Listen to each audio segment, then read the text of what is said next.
Y a este lunes de buenas noticias para la economía de nuestro país hay que sumar el fuerte empujón que han tenido la soja y el maíz con un crecimiento de más del 4%.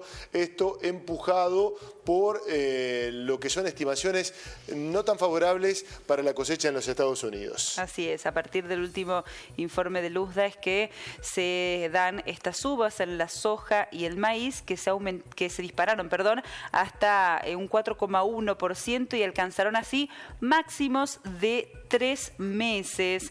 Bueno, en las estimaciones para Estados Unidos, la cosecha está por debajo de lo que se había previsto. La soja se disparó este lunes, así, en el mercado de Chicago, al registrar una suba de más de $22 para cerrar en máximos desde junio como consecuencia de los fuertes recortes en los stocks proyectados por el USDA, el Departamento de Agricultura de Estados Unidos. Salvador Femenias, vocero de la CAME, los saludamos. Hola Salvador, buenas tardes, bienvenido. ¿Qué tal? ¿Cómo están ustedes? Buenas tardes. Bien. Antes de entrar en el tema del cual nos vamos a abocar en algunos minutos nada más, quería preguntarle a usted, obviamente como representante también de los empresarios y comerciantes, ¿cómo están viendo todos estos datos que a la luz de lo más visible aparecen como favorables respecto de la gira que está realizando Sergio Massa en los Estados Unidos, lo que acaba de ocurrir con el Fondo Monetario Internacional? Bueno, en principio, que se haya llegado a un entendimiento con el cumplimiento de las metas es positivo. Creo que es un poquito el efecto de las medidas que se están tomando en el Ministerio de Economía. Obviamente los resultados en la macro y lo que nos concierne a nosotros como sector PYME no van a ser inmediatos, pero en lo más reciente realmente ha provocado una estabilización o por lo menos una baja de las expectativas negativas, ¿no es cierto? Por lo menos en el mes de agosto nosotros en las ventas al consumidor verificamos una baja, pero con algunas cuestiones más estables que el comercio más o menos se puede ir acomodando, ¿no es cierto? Nuestro sector es un sector que se maneja con el día a día y realmente es que se elimina un poco la volatilidad que tenía la macroeconomía, es una buena noticia por ahora. Por lo menos da tiempo a seguir generando otro tipo de acciones para equilibrar los desvíos que tenía la economía, ¿no? Que de una forma u otra nos afectan a todos los que producimos y a los que tenemos un comercio.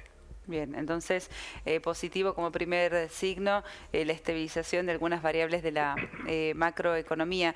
Consultarle cuáles son las medidas, también antes de meternos en el tema, que cree deberá desplegar el gobierno para fomentar o repuntar esto que usted señalaba, por ejemplo, que tiene que ver con la caída del consumo. Yo creo que, a ver, como dije antes, esto no va a tener un efecto inmediato, los desequilibrios son muy importantes. Hay mucho para trabajar, pero yo creo que yendo en la dirección de estabilizar las variables, quizás tengamos a un momento recesivo, pero ayuda un poquito a proyectar hacia adelante y a trabajar un poco más tranquilos. Hay muchas cosas por hacer, todas no se pueden hacer, tenemos ahora que ver cómo van a impactar la baja de subsidios en el comercio y en la industria.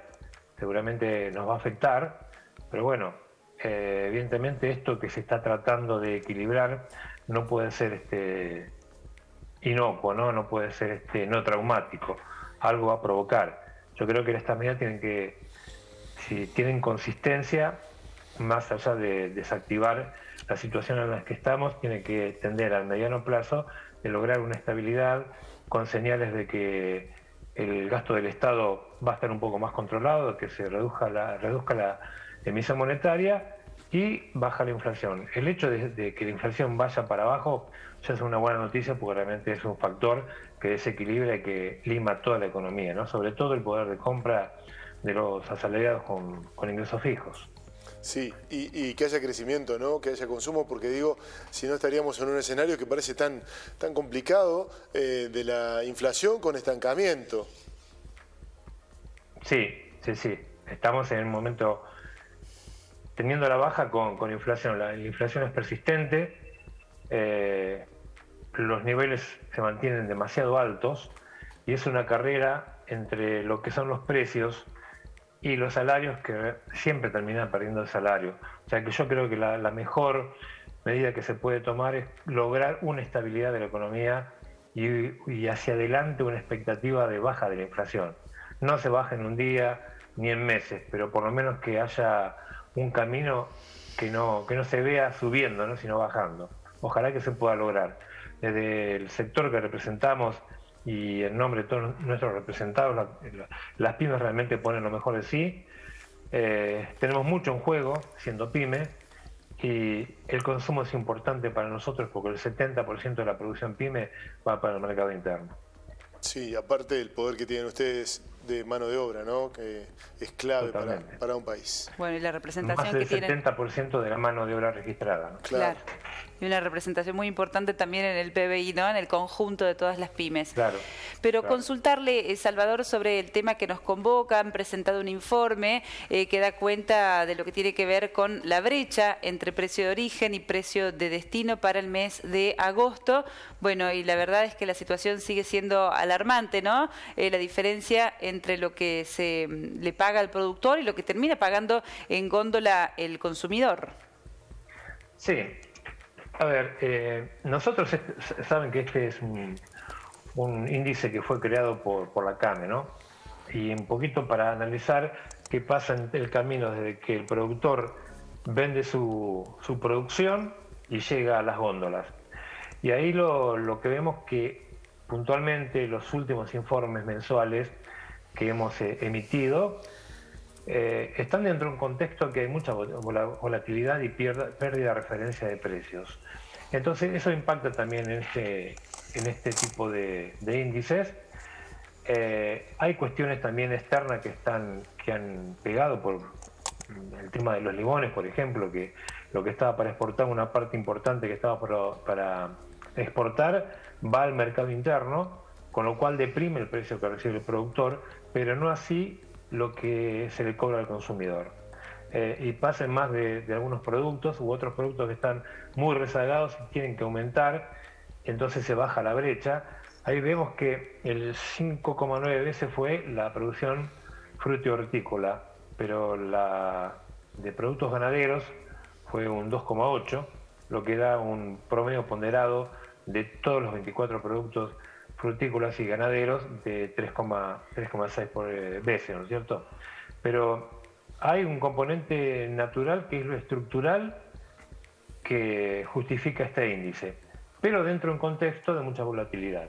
Entonces hay distorsiones que esto no se puede analizar como si hubiera sido, enero y febrero, que estábamos en plena recuperación. Hoy el escenario es distinto y con dificultades a la hora de comerciar. También por ahí el minorista se cubre un poquito porque tampoco lo que compra no lo vende todo. Hay desperdicios y todo en algún lado se cobra, ¿no es cierto? Va una rentabilidad mayor, un margen mayor, pasa por ahí el tema.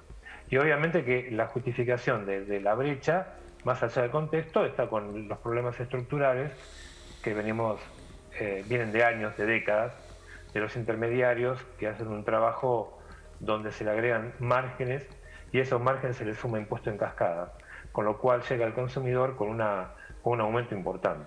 Cuéntenos un poquito más de eso, esa última frase, respecto de cómo la cadena de costos va estructurando, claro, esta distorsión enorme que hay. ¿Con qué tiene que ver? Además está la logística, ¿no?, los traslados. Cuéntenos un poquito más ese detalle.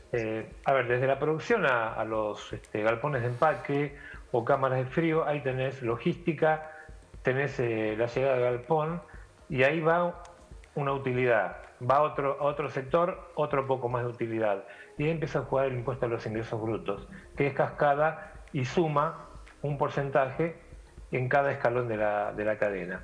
Y cuando, obviamente, que también incide la falta de gasoil, el costo del transporte, que está impactado también por la suba del gasoil, por el costo de las cubiertas que tienen que ver con mantenimiento de los camiones, todo eso impacta. Se van agregando. Consideramos que los intermediarios por ahí se quedan con o se le agrega un valor agregado un poco alto que impacta después en esta brecha, ¿no es cierto?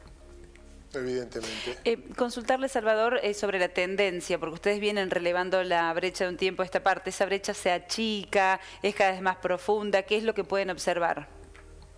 Y yo creo que tiene vaivenes. Hay momentos en que es más alta, más baja. Está oscilando en un nivel como el que tenemos medidos en el mes de agosto. Algunas veces baja un poquito, algunas veces sube un poco, pero está en un nivel donde se mantienen las diferencias que venimos midiendo desde años, ¿cierto? Bueno. Obviamente que también en cada mes o en cada temporada hay una incidencia de la estacionalidad de algunos productos, que con faltantes o que vienen de otros lugares más lejanos y viene más caro. Pasa con la cebolla, pasa con el tomate, el zapallito. Hay muchas verduras que no son de todo el año y bueno, y tienen su impacto también en el precio. Pero ahí en esos casos también se verifica un aumento al productor cuando escasea, ¿no? Esto es oferta y demanda pura. Claro. Salvador, le voy a hacer la pregunta más fácil de responder. No, para nada es así, pero ¿quién le pone el cascabel al gato? ¿Cómo empezamos a debatir esto para que cambie, para que mejore, para que no haya tanta distorsión? Yo creo que esto es un poco de filosofía mía, ¿no? No. Sí. No es estrictamente económico, pero me da una sensación que como sentido común, si no estabilizamos la economía, porque hace muchos años que venimos en sub y baja, sin tener un horizonte claro, hasta que no arreglamos la macro, no vamos a poder... perdón, me suena el teléfono. No vamos a poder generar una corrección estructural, porque está en esta cadena, pero hay muchos sectores de la economía, más allá de las regionales, que tienen una cuestión de mucho intermediario. Yo me acuerdo en la década del 70 que el gobierno peronista hablaba de terminar con los intermediarios, ¿no? Y los intermediarios están ahí, están en la cadena y entre comisiones y gastos siempre implica un valor más alto del producto. Claro. Salvador, gracias por su tiempo. Le damos la posibilidad que atienda la llamada. Muy amable. No, ya está, ya la corté. Disculpen, muchas gracias. No, por favor, ha sido tan amable. Buenas tardes.